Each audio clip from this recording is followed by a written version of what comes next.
Imagina que por un momento tienes tu vida ya completa. Tienes a tu pareja, un trabajo y una casa. Eres sumamente feliz y parece que las cosas no podrían salir mal. Al final, ¿qué es lo peor que puede pasar ahora, no? Piensas eso hasta que un accidente horrible ocurre y tu pareja sale gravemente herida. Sobrevive a duras penas, pero con un gran precio. La persona que conocías dejó de ser tu pareja para convertirse en tu hijo.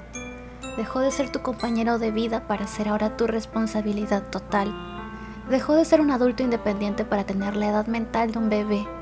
Y tú dejaste de ser su pareja para convertirte en su madre. Esa es la historia que nos plantea esta atrocidad. My Husband is an Adult Baby pertenece al género ya tan conocido de parodias oscuras, de series o películas en donde comúnmente se utilizan personajes e historias de productos conocidos para darle un trasfondo oscuro y bizarro, normalmente empleando humor negro o cosas asquerosas y desagradables que buscan incomodar al espectador. Esta parodia no es la primera ni la última de su clase. Ya se ha visto y han habido muchas más parodias, incluso más populares que esta. Un ejemplo podrían ser Dipper va a Taco Bell o Two Babies One Fox, entre otras que prefiero no mencionar. Ahora, Hello Babos es una serie que creo que ni siquiera es necesario presentarla.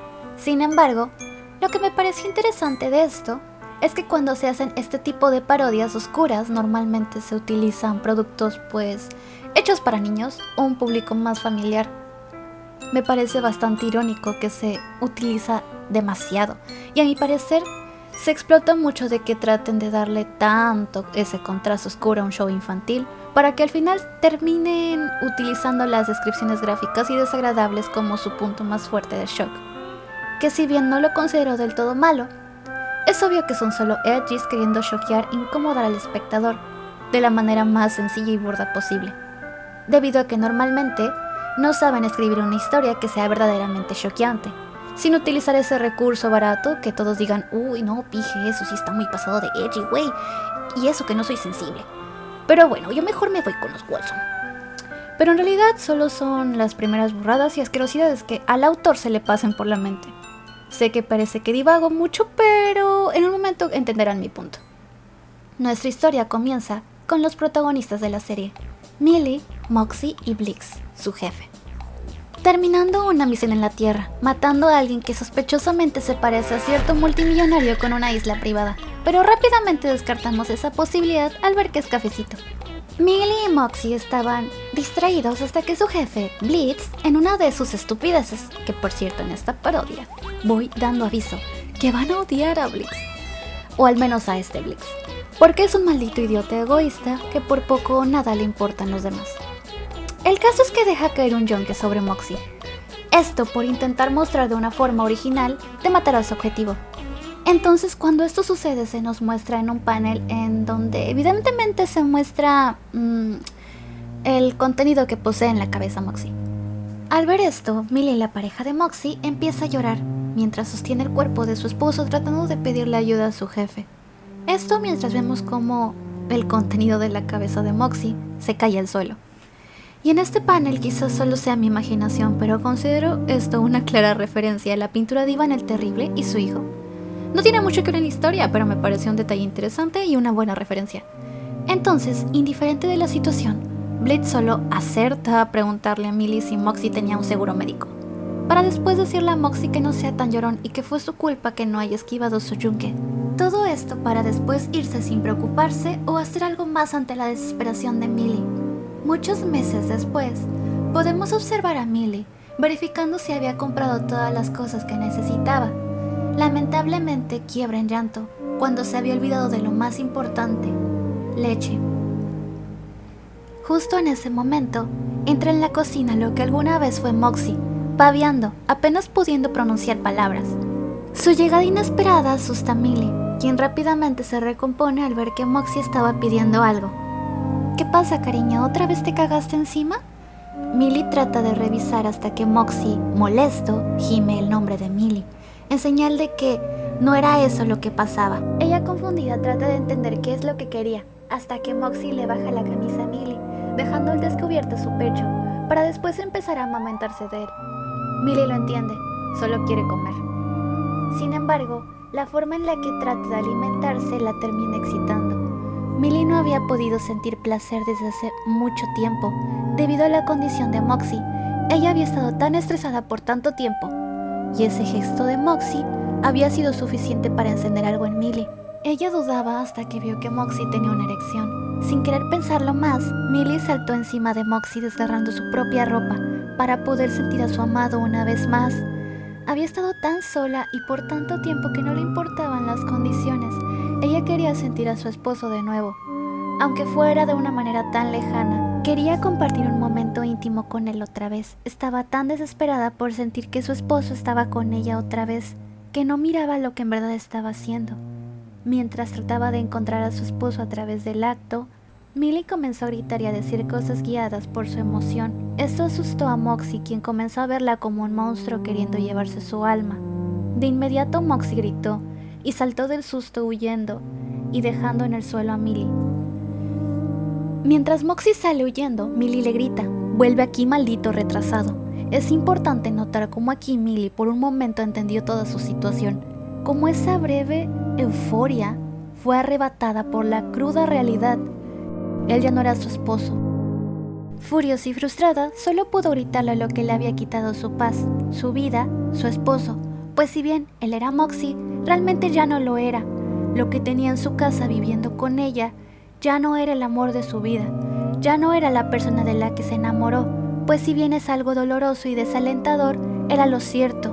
Ya no quedaba nada de su esposo, lo único que quedaba de él era un cascarón demacrado que albergaba un bebé que jamás crecería. Quiero que por un momento te pongas a pensar en esa situación. Lo horrible que es que tu esposo se transforme en algo que ya ni siquiera es él, en un bebé que jamás crecerá o podrá volver a ser quien amaste. Y aún así tenga la forma de él, que se ve igual a él, pero tú sabes que ya no está. Es como ver a un fantasma, un doloroso recuerdo que estás obligado a ver, a mantener y a hacerte cargo de él por el resto de tu vida.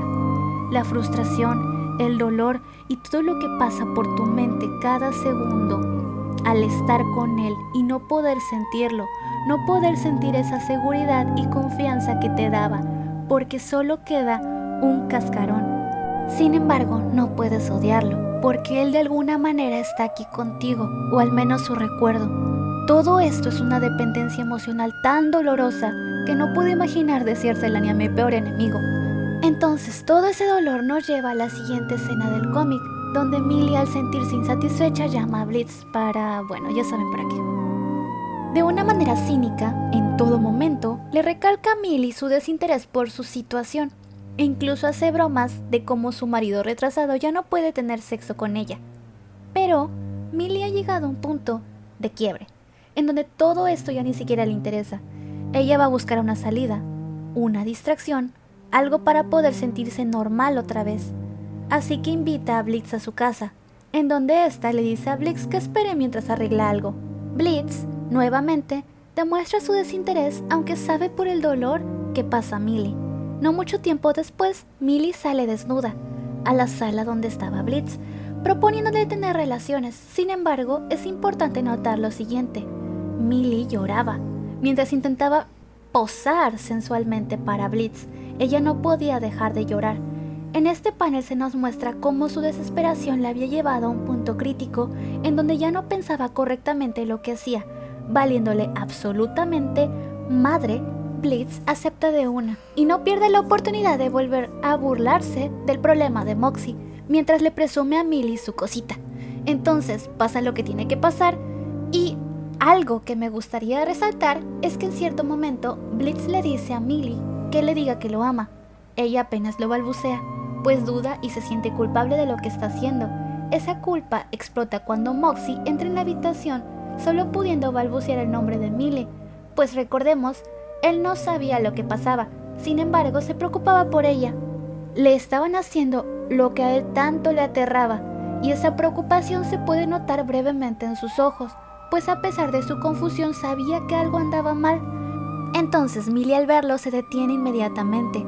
Esta inútilmente intenta explicarle a Moxie que todo era un error, que ella no quería que las cosas pasaran así, Moxie solo podía mirarla, confundido. Finalmente, Millie lo había entendido. No tenía caso explicarle lo que pasaba. No tenía caso justificar su infidelidad. Moxie no estaba. Él había muerto y solo quedaba eso. Ella rompió en llanto y salió huyendo de la habitación, con un Blitz molesto porque no había podido acabar una segunda vez. Lamentablemente, el único que estaba ahí, además de Blitz, era Moxie. Moxie indefenso no pudo hacer nada ante la monstruosidad de Blitz y terminó siendo sodomizado por él hasta que finalmente quedó satisfecho. Sin una pizca de arrepentimiento, sin un poco de culpa, Blitz simplemente se fue, dejando a un indefenso Moxie sin saber lo que había ocurrido, solo con miedo y dolor, y mientras Moxie lloraba en el piso, aún desnudo y lleno de los fluidos de Blitz, Millie se acercó a él, invitándolo amablemente a ir a la cama con ella. «Es hora de ir a dormir, mi bebé», fueron esas tiernas palabras quien finalmente le dieron un poco de paz a Moxie para poder cerrar sus ojos, justo antes de que Millie decidiera acabar con su vida. «Supongo que ya es todo», dijo Millie antes de terminar con la suya, y así acaba esta desagradable y cruda historia. Muy bien, aquí tenemos mucho que analizar. Si bien las parodias o fanfics oscuros no es algo nuevo, y la mayoría de estos simplemente busca causar shock describiendo escenas sumamente grotescas y gráficas, y aunque esta tampoco sea la excepción total de esa regla, déjenme decirles que verdaderamente logró su objetivo. Ante esto, incomodar. Ahora bien, estamos hablando de que esta obra cae en el mismo género que muchas otras parodias oscuras y desagradables, y aún así logró hacer lo que la mayoría de estas obras no hace correctamente: incomodar verdaderamente al espectador. Cualquiera puede escribir una historia utilizando elementos gráficos que sean asquerosos y desagradables para dar ese shock. Sin embargo, lo que hace esta obra diferente al resto de parodias es que verdaderamente están usando un problema real y que es más realista. Bueno, quizás toda la historia no sea lo más realista que digamos, pero están utilizando un problema real para plasmar esos sentimientos. La frustración y desesperación que tiene Millie en este cómic se puede notar en todo momento, desde lo que le pasa a Moxie. Cuando Millie intenta tener relaciones con Moxie, solo muestra la cruda realidad en la que ella estaba. Ella realmente extrañaba tanto a su pareja que por un momento decide olvidarse que él es una persona discapacitada, incapaz de poder consentir el acto sexual. Y mientras intentaba olvidar esa realidad, aunque sea por un momento, nuevamente la realidad la golpea en la cara cuando Moxie solo huye como un niño pequeño al ser abusado. Pues así fue. Si bien es obvio que si Moxie pudiera consentiría el acto a pesar de su discapacidad, pero él ya no podía ni siquiera hacerlo, solo quedaba un niño, el cual no debía ser tratado así ni tampoco sufrir eso. En el cómic, Millie estaba tan ajena de su realidad que ni siquiera entiende que acaba de abusar de su pareja. No es hasta el final, que cuando trata de explicarle la situación a su esposo, que finalmente entiende que él ni siquiera podía entender la infidelidad. No podía entender lo que su esposa sufría o por qué hizo todo lo que hizo. Esta obra realmente te da de comer un plato lleno de carne cruda, sin tenedor. Solo puedes usar tus manos y cada bocado, cada panel, cada momento se vuelve peor que el anterior. Esta obra es diferente a las demás, no por sus recursos narrativos, sino porque se centra en una cosa a la vez. Te describe el problema y profundiza en él hasta que lo entiendas y te sientas cada vez peor por los personajes y su situación. El final no mejora las cosas, no da paz ni trata de calmarnos o darnos algo por lo cual estar felices. Nos escupe en la cara dándonos la solución más triste que se les ocurrió. La desesperación fue finalmente la que ganó y terminó con la vida de los protagonistas. Este cómic definitivamente fue y es... ¡Ay, oye! Es una completa mierda asquerosa y desagradable que lamentablemente tuve que ver por el morbo hasta el final. Fue como ir al IMSS. En conclusión, esto es una obra muy diferente a lo que estamos acostumbrados. Esta aborda un tema realista y lo explota al máximo para poder lograr el mayor impacto e incomodidad en el espectador. Definitivamente es una obra que lo hace de una manera correcta y bien estructurada. Por eso no les recomiendo verla si son personas sensibles. Ay no, pije, eso sí está muy void, la neta, jeje. Y eso que no soy sensible, no, yo mejor me void con los Wholesome. Y bueno, muchísimas gracias por ver este bodrio de video. Esperen por más, suscríbanse y prepárense para más bodrios así. Adiós, chavos.